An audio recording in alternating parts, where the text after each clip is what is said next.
Okay, welcome Stan Herring to this little discussion about sports medicine and so forth. And I just wanted to start off with, if you could just tell us a little bit about what you're doing now, where you're located, the kinds of things that you're doing in your practice. Sure. Currently, Jack, I am medical director of spine care at the University of Washington, so I have a full-time academic appointment. And besides seeing patients, I try to coordinate and run the delivery of spine care at the University of Washington across different departments. My own rehab medicine as a physiatrist, but also orthopedic surgery, neurological surgery, radiology, and anesthesia, working together as a team, physiatric model.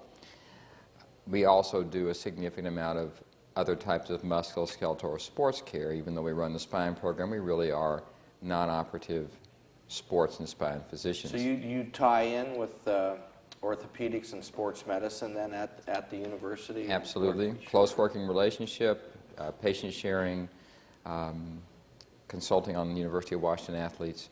So my practice has an academic component, education, teaching, research, and then a clinical component with this programmatic coordination.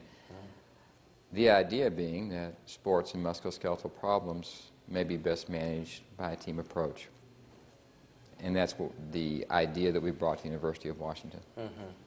And what about your work now? I know you do work with professional football, professional baseball. Part of my practice for a long time has been team care at a variety of different levels. I've high school, college, and professional. Currently, I'm one of the team physicians for the Seahawks. So for 15 years or so, I've been a team doctor with a particular interest in spine problems, nerve injury, concussion, and rehab. As a piece of that puzzle, I can do general sports medicine, but it's been nice to have a team once again where I can focus on things that are in my specialty. Sure. More recently, I've been helping care for the Mariners as one of their team physicians. Same thing, pitching mechanics, throwing, rehab, spine injuries, concussion. Perfect sense, That's my deal. Yeah. I do consult with the Huskies still, and for a time did serve as one of their team physicians. So a pretty integral part of my practice is not only the delivery of individual musculoskeletal care, but also in the team setting, trying to work for management and training, conditioning, rehab of athletes as well. Have you kept your Puget Sound sports and spine We connection? Yeah, well, you can only do so much. When we decided to move to the University of Washington, I told the university faculty and administration that I was no good without my team. I have associates I've worked with forever, so we all came. Stuart? Stu Weinstein, Chris Standard, now Mark Harris has joined us, so we're all there. Oh, okay. And we've recently reinvented ourselves since now we're at the university. We're UW Medicine physicians. So now we're UW Medicine Sports and Spine.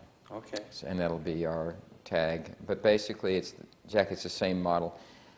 We look at musculoskeletal injury and illness as a functional problem. You know, there's a deficit whether you're a professional athlete, a recreational athlete, or a worker. So our model has been team approach, different disciplines working together to help the active person or athlete not only limit their pain but maximize their function. We're trying to put that model into an academic setting. Oh, that's exciting. So far, so good. Yeah, And listen, it really is. so far, so good. Great support from the other chairs, orthopedic surgery, neurological surgery. Everybody's on the same page here. And it's very exciting because we feel that we can better utilize physician resources to get patients to the right provider to help maximize their care. So no, it's been great. I mean, I work for you now, Jack. I mean, or for the same employer you do. I'm at the University of Washington, just like you are. Where's your headquarters? Are you on campus or are you off campus? Our office is at 401 Broadway near Harborview. Yeah. But as of July 1, we'll have an office at the Roosevelt Clinic as well. Oh, okay. So two locations. Okay. And we're even looking at doing some things with children's. And it's all right there. It's all right there. You know, and once again, I mean, great primary care sports doctors there, great specialists, imaging, surgery. I mean, they're all the components are there. The key is this integrated delivery healthcare model, as we're excited about. Well, let's jump back in time a little bit. Undergrad, medical school, Right. Did you play sports yourself? Some people did, I've talked to today, and some didn't. And it was a sort of interesting mix of how they got into the sports side of things and tied that in. I was born and raised in Texas, in the Panhandle of Texas, in Amarillo. Long enough ago that during the period I was growing up, there were two sports in Texas. Football. And spring football. Those were the two sports. So I grew up in the Panhandle of Texas playing football and baseball. No great athletic prowess, but interest. Right. Hit the golf ball, and I liked activity and sport. I went to the University of Texas because that's what you did. You were born, you went to high school, then you went to the University of Texas, And you became a Longhorn. like everybody else in my family. And I liked being active, you know, but I got hurt. I had a pars fracture. I had a back problem. Oh. How's that for ironic? And Yeah. they sent me to this. I couldn't take physical education, and I couldn't hang out in the gym, which was what I like to do. So they made me go to a rehab class. And here sits this professor, Klein, who was an early member of ACSM. And matter of fact, when I got the citation award here, I took it in his honor. Wow. And he said, well, you can do these exercises and you can train. And I just fell in love with this guy. He was smart. He was helping people exercise. And Now, so this is when you were an undergraduate. I mean, there was somebody, I mean, it was just so, you know, how these life moments. Yeah. So when did ACSM touch me? How about before I knew what ACSM was in my undergraduate career at the University of Texas? And I fell in love with this. So was he in the PE department? He was or a what? corrective therapist, PhD in something. Yeah, they used to call that, corrective physical education or something like that. Yeah, and you know, here was a man who spent his whole life looking at alignment and exercise. Yeah, I know exactly what you mean. And fitness. Yeah. So the next thing I know, I'm teaching classes for him. I'm back in the gym. I'm in his gym. Yeah. And he's training football players, and he's training faculty people, and I'm thinking, I want to do this. Mm-hmm. And it was applied physiology. I mean, I was a science guy through and through. Here it was, you know, it was living, you know, functional biology, and I just said, this is what I want to do.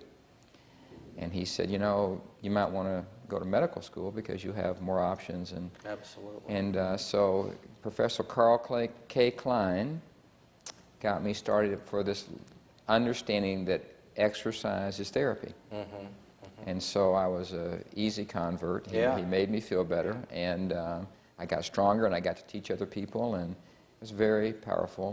Great. And when was that, Stan? What year? I graduated high school in, 1972, so 73, 74, 75. Your span in Austin. Right, 3 years in Austin, and jumped out and went to medical school, got through in 3 years. And where did you go to med school? University of Texas Southwestern Medical School, Dallas, Texas. Yeah, it's part of the grand plan. And I had a cousin who had gone there, and you know, would go visit him, and I always had this vision that I would go there too. A very powerful medical school. You know, Jack, and I went there, and I was so excited about medicine, and it was remarkable to me in the 70s that as soon as I got to start seeing patients, my second and third year, I knew more about exercise than the people who were teaching me about medicine. I mean, it was clear that the missing piece in my mind was I was seeing these very sick people, and I was seeing their illness get better, but I wasn't seeing their function get better. I mean, they weren't back to health. They were back to not being sick. And so I would find myself in the room saying, oh, by the way, once we treat your diabetes, maybe you should get up and walk up and down the stairs for a while. And I mean, while there was some physical therapy, the fitness issue hadn't really come to pass. And so here I was already so affected by my undergraduate education, by my mentoring, that I began to search for ways in medical school to do this. And I liked orthopedic surgery, as you might imagine. Yeah, sure. Although early in my life, I found out I really liked the relationship, not the procedure. Not that surgeons don't have relationships, obviously they do, but I liked the interpersonal what can I do to get to know you, what's going on in your life. And so I was attracted to the idea of how can I marry my interest in exercise, fitness, and training and medicine. So there weren't many people going into rehabilitation medicine, still a pretty small specialty, but I found my home there. I went, did a rotation, and lo and behold, they were doing neurologic exams and orthopedic things, but they were also, the piece was exercise, psychological support, and right away I saw, well, here it is. Here's the piece where exercise is a part of function. That's the piece. Now, in the late 1970s, no physiatrist was really doing sports medicine. That was pretty new then, and very few of us. So I guess I've spent my life reinventing myself. As an undergraduate, I got turned on to exercise and fitness. In medical school, I found rehab medicine, which was a pretty small specialty. And then on top of that, I thought, well, maybe I want to take that knowledge base and apply it to people who are ambulatory but not necessarily as active as they want to be. And that's the whole, I did my residency at the University of Washington. Premier program, came up. In rehab? In rehab medicine. Okay. After graduating medical school, I took a place in rehab medicine, and people say to me, well, that's stroke and spinal cord. Yeah, absolutely. How do you think I learned functional anatomy and mobility and gait and balance? So a very musculoskeletal approach to problems, you know, under this context of function and disability. I also learned about pain and suffering and psychological issues and vocational issues. And I thought, this is a good mix for a guy like me because it met my desire to be able to walk in the room and take someone like you or me who enjoyed sports, professional athlete or not, but they couldn't play. My knee's bad, my shoulder's bad, maybe it's not surgical, but the disability persisted. And I said, you know, so I could train them, I could talk to them about their belief systems about pain and suffering, I could talk to them about how they would integrate this into a healthier lifestyle, and so it fit what I needed. And it was very rewarding and satisfying. Is that a 3-year It's 4 program? years now, 4 year? and a lot of physiatrists now, after their 4 years, will do a fellowship. The field is now evolving to where a lot of the members now want to do spine or musculoskeletal. So, for example, we have a fellowship at the University of Washington where you can take an extra year of training, and there's several around the country. And the field still supports patients with significant and severe disability, but also the field now is moving into what this relationship that you and I were talking about. The analogy I use for people is if you have a cardiac problem, you go see your primary care doctor, and it's an arrhythmia or some unusual symptom. The great majority of times, if the primary care doctor needs a consultation, they don't send to the cardiovascular surgeon unless it's surgical. So who's the middle piece? The cardiologist. So we're the cardiologist for the rest of the muscles. You know, it's that middle piece. Listen, the second most common reason that people in my age group go to the doctor now is musculoskeletal. You know, lumbar spine problems, $100 billion a year in total cost. So here's this incredibly common set of problems, over 90% of which are non-operative, that all have issues of disability, pain, and suffering. And it's very exciting for me to be able to jump into that mix and try to help people do better. Did you stay in Seattle then? I finished in Seattle and wandered down to Palo Alto. There was a orthopedic surgeon and physiatrist, double boarded, Mike Dillingham, who's the San Francisco 49ers physician. And you know, my life is full of mentors, and he was the next one. And he since had trained in both, he said, you know, this is a good idea because these two specialties should work together. And so I was at a meeting, at an Academy of PM&R meeting, and he spoke. And said, you know, I'm looking to expand and grow my practice. And I walked up, introduced myself, and timing's everything. I said, I'm your guy. You know, I said, I'm your guy, and packed up my stuff and reluctantly left the beautiful Northwest, but drove down to a pretty beautiful part of California, and practiced with Mike and some other doctors there for about 3 or 4 years. And through him, through his generosity, I was given an opportunity to take care of the 49ers. Oh, nice. And so for the first time ever, a physiatrist is in the locker room, and what do? I meet with the trainers and the therapists, and we look over the rehab protocol so that it makes sense. I look at the modalities with them, and I develop an issue and an interest in what I know. What do I know as a rehab doctor? I know brain injury, I know spine, and I know stingers and non-operative musculoskeletal and neurologic care, and there was the niche. When was that, Stan? When did you start with the... 1982, and stayed down there through 1985. Got to go to the Super Bowl when the 49ers beat the Dolphins at Stanford Stadium. I walked to the Super Bowl from my apartment, and so I stayed down there in California and practiced, and never really lost the fire for the Northwest.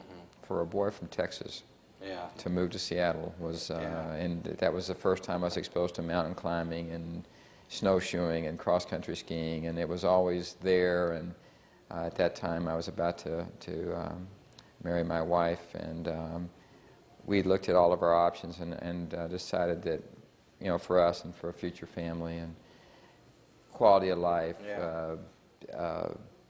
comfort with the community, that Seattle met the need for us, and so we came back. So, and did you start your Puget Sound? Came up and worked with some doctors for a bit. Took care of the Huskies for a little while. I told my wife I was done with professional sports, and we could start our family, and I wouldn't be gone all the time. Right. I was half right. We could start our family, but I wasn't done with professional sports. And after working in Seattle for a little bit, we did began the practice of Puget Sound Sports and Spine Physicians. I think that we officially opened it with that title in 1988, and you know, it's been a great ride since then. Oh yeah. When along the way did you find out about ACSM? Well, you know, early. I didn't know that I had already been. I didn't know I'd already been indoctrinated by Dr. Klein. You know, because here I am, the man. And you said he was an early member. If you go to the ACSM headquarters, some of his measurement devices are on display there. I'll be darned. So, you know, Amazing. and Karen Nielsen was a practitioner in Seattle, an internist who did sports medicine, and Karen said to me, you know, you should... Dance medicine. Yeah, dance, and just a wonderful person and good physician. And Karen said, you know, I'm on this program committee and we're giving these talks. Maybe you should give a talk at ACSM. And I don't think a physiatrist had ever given a talk at ACSM. This was, Jack, maybe, my goodness, 1985. Or, you know, it's a long time ago. And I said, you know, sure, I'd love to go. And I remember, I think the first talk I gave was at a meeting, and it was in somewhere in Colorado, you know, Beaver Creek or Vail or somewhere. And it was a spine talk, and I remember that. And Karen had got me on there, and I gave my talk, you know, and I thought, you know, what a great organization, and they're so polite. I mean, here I am giving this talk, and people like Lau McKaylee and Bob Cantu all have the courtesy to stay, not realizing they were seeing if I knew anything. They were testing. They were in the back listening. I thought, how polite that they would listen to me. Well, I think they were trying to make sure that I had the quality that was necessary for ACSM. And just like I found a home with Carl Klein, I mean, are you kidding me? I mean, this was easy for me. Orthopedic surgeons, internists, primary care doctors, exercise physiologists, certified athletic training. Oh, I mean, absolutely, and all for one common good. And this organization really demonstrates the whole focus of what we're all about, which is different disciplines working together. Now, this is it. This is from basic science. This is from the laboratory to the field, working together, and there are no initials on the name tags here. Everybody's approachable. I said, this is it. It took one meeting for me to say this is it. And so it's easy to be the best physiatrist when you're the only one. There were very few of us, so I could easily say that early on in ACSM, I was one of the best physiatric members, since there were probably less than 5 of us. I was top 5 without question. Well, because you got involved almost immediately in all kinds of things. I mean, position stands and listen, committees and the team physician course. And once again, as you say, timing is important. Listen, when you come to an organization like this and you have Nobel laureates who, will introduce themselves to you, and when you have people walking the halls who are giants, it makes you feel grateful to be part of it. And with gratitude, to me, comes a sense of service, right? I mean, you want to give something, whatever you can give. I mean, I didn't know a lot, but I had this niche. And once again, I mean, I have a little different specialty, so I was yet another piece of this tapestry. So you bet, anything that they wanted me to do at ACSM, courses, because once again, I could talk about things that were a little different. I had, these things I had an interest in. Spinal problems in athletes turned out to be a big one. It's a niche there. And so, yes, teach courses. I came to every meeting. I was a team physician. Yeah. Team physician. I was one of the initial participants in this idea of a team physician conference. There's an underserved area of doctors who are trying to do the right thing, but it wasn't a good body of knowledge. Enthusiastic, available, and appreciative. I mean, I learned more than, I got more than I gave. So I would go, I would listen, I would do my talks, I would learn from the other guys, and that has blossomed into a board position. It was fun to be on the board here, to different committees. Now I head the clinical task force for medical leadership, and we have produced team physician consensus statements. I'm very proud of that. With really 6 major sports organizations working collaboratively, we've put out 9 consensus statements, one a year for the last 9 years. They're helpful, they're consensus-based, and they're useful. They're practical. Oh, yeah. And I've learned a lot. I mean, I have had the privilege of meeting with all these doctors and hammering out a work product. And, building consensus and agreement. Where else what other organization besides ACSM could make that happen? Right. And I'm lucky I get to lecture here, I get to teach workshops, and I'm here, I can go sit in a room and I can hear the best science, the best physiology, the most relevant clinical topics by people that I know and people that I respect. I mean, this is a very unique organization. I mean, ACSM may struggle with all of its different identities. It has to serve a lot of different masters, but I think that complexity is also the part which is so attractive to people like me. This is physiatry to me, right? This is it. Different disciplines working together to help maximize function of active people and athletes. Yeah, I think that with some of these new, they're getting more and more focused on the health of the population. Yes. And how can we all do our thing to make that happen and fit in. And everyone has their role. The American College of Sports Medicine, because of the breadth of its membership, I think has a bigger voice in public policy. Health and fitness is big public policy. Absolutely. Now, on a individual level, as a physician, I'm all about promoting that. On an organizational level, if you can belong to a society that has a voice, even better. Right. Yeah, well, thanks, Stan. This has been wonderful.